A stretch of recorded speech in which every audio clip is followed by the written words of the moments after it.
नमस्कार दोस्तों। शेयर बाजार में कोहराम मचा है। क्या निफ्टी 23,000 के स्तर को छुएगा? आज 13 मई को बाजार उठेगा या और गिरेगा? आज के वीडियो में हम इन सब पर विस्तार से चर्चा करेंगे, जो आज आपके पोर्टफोलियो की दिशा बदल देंगी। तो चलिए शुरू करते हैं आज की वीडियो को। कल 12 मई को बाजार में गिरावट के चलते निवेशकों को 10 लाख करोड़ का नुकसान उठाना पड़ा। आज हम इस वीडियो में देखेंगे कि 13 मई यानी आज शेयर बाजार में कौन से शेयरों में मजबूती देखने को मिल सकती है। आज गिफ्ट निफ्टी के संकेत थोड़े कमजोर दिख रहे हैं, जो एक और गैप डाउन ओपनिंग की ओर इशारा कर रहे हैं। विदेशी संस्थागत निवेशकों FIIs ने कल बाजार से करीब 8,400 करोड़ से ज्यादा निकाल लिए। अमेरिका में महंगाई दर 3.8% रही है, जो अनुमान से ज्यादा है। इससे फेड रिजर्व द्वारा ब्याज दरों में कटौती की उम्मीदें कम हो गई हैं। कच्चे तेल की प्रति बैरल $105 की पार जाने और रुपए के रिकॉर्ड निचले स्तर पर फिसलने के चलते कल मार्केट बुरी तरह टूट गया। पीएम के ईंधन बचाने और आयात कम करने के बयान से ऑटो और पेंट सेक्टर में सतर्कता देखी जा रही है। निफ्टी की वीकली एक्सपायरी के दिन कल घरेलू इक्विटी बेंचमार्क इंडेक्सेस सेंसेक्स और निफ्टी तो करीब 2% फिसल गया। खबर है कि LIC ने बाजार की गिरावट में 10 बड़े शेयरों में करीब $2 बिलियन का निवेश किया है। US चाइना मीटिंग जो आज 13 मई से बीजिंग में ट्रंप और शी जिनपिंग की मुलाकात से शुरू हो रही है, जिस पर पूरी दुनिया की नजर है।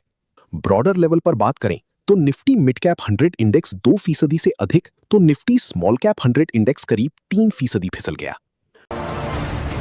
सेक्टर वाइज शुरुआती तेजी खोते हुए निफ्टी PSU बैंक और निफ्टी मेटल भी रेड जोन में आ गए। मार्केट पर कल सबसे अधिक दबाव IT और रियलिटी सेक्टर ने बनाया। चौतरफा इस बिकवाली के चलते ओवरऑल कल BSE पर लिस्टेड कंपनियों का मार्केट कैप आज 1 लाख करोड़ रुपए से भी अधिक घट गया है। यानी निवेशकों की दौलत में 1 लाख करोड़ रुपए से अधिक की गिरावट आई है। घरेलू इक्विटी बेंचमार्क इंडेक्सेस की बात करें, दिन की आखिरी में कल सेंसेक्स 10,456.04 पॉइंट्स यानी 1.92% की गिरावट के साथ 74,549.24 और निफ्टी 50 476.30 पॉइंट्स यानी 1.83% की फिसलन के साथ 23,379.55 पर बंद हुआ है। इंट्राडे में कल सेंसेक्स 10,565.78 पॉइंट्स गिरकर 74,495.50 लाख और निफ्टी 50 भी 467.45 पॉइंट्स फिसलकर 23,348.40 पर आ गया था। एक कारोबारी दिन पहले यानी 11 मई 2026 को BSE पर लिस्टेड सभी शेयरों का कुल मार्केट कैप 4,66,58,569.684 करोड़ था। कल यानी 12 मई 2024 को मार्केट में चौतरफा हाहाकार में ये 4,56,99,945.78 करोड़ पर आ गया।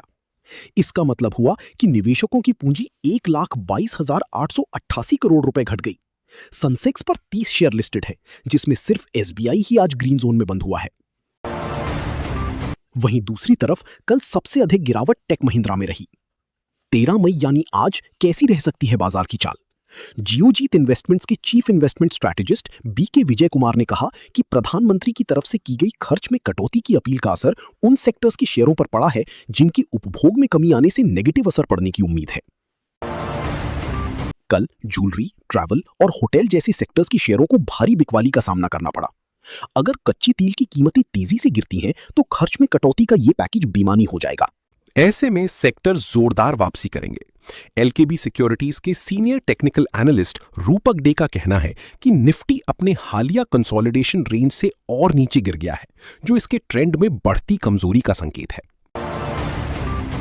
RSI अभी भी बेरिश क्रॉसओवर में बना हुआ है और नीचे की ओर जा रहा है। यह लगातार बने नेगेटिव मूवमेंट का संकेत है। कुल मिलाकर बाजार का रुख बेहद बेरिश नजर आ रहा है। इसके चलते निफ्टी नियर टर्म में 23,200 से 23,150 के स्तर तक गिर सकता है। फिर यहां से एक अच्छी रिकवरी देखने को मिल सकती है। ऊपर की तरफ 23,600 पर रेजिस्टेंस है, जिसके ऊपर जाने पर बाजार का रुख बेहतर हो सकता है। SPI सिक्योरिटीज में टेक्निकल और derivative research head Sudeep Shah ने यह कहा कि 23,530 से 23,550 का जोन इंडेक्स के लिए अहम रेजिस्टेंस का काम कर सकता है। जब तक निफ्टी 23,550 के स्तर से नीचे बना रहेगा, तब तक मौजूदा गिरावट का रुख जारी रहने की संभावना है। इससे इंडेक्स नीचे की ओर 23,200 के स्तर तक जा सकता है और आगे और गिरावट आने पर यह 23,050 के स्तर तक भी गिर सकता है। दोस्तों, आज के लिए रणनीति साफ है, हड़बड़ी में खरीदारी ना करें। बाजार अभी ओवरसोल्ड जोन में जरूर है, लेकिन जब तक ग्लोबल टेंशन कम नहीं होती, उछाल पर बिकवाली का ही माहौल रहेगा।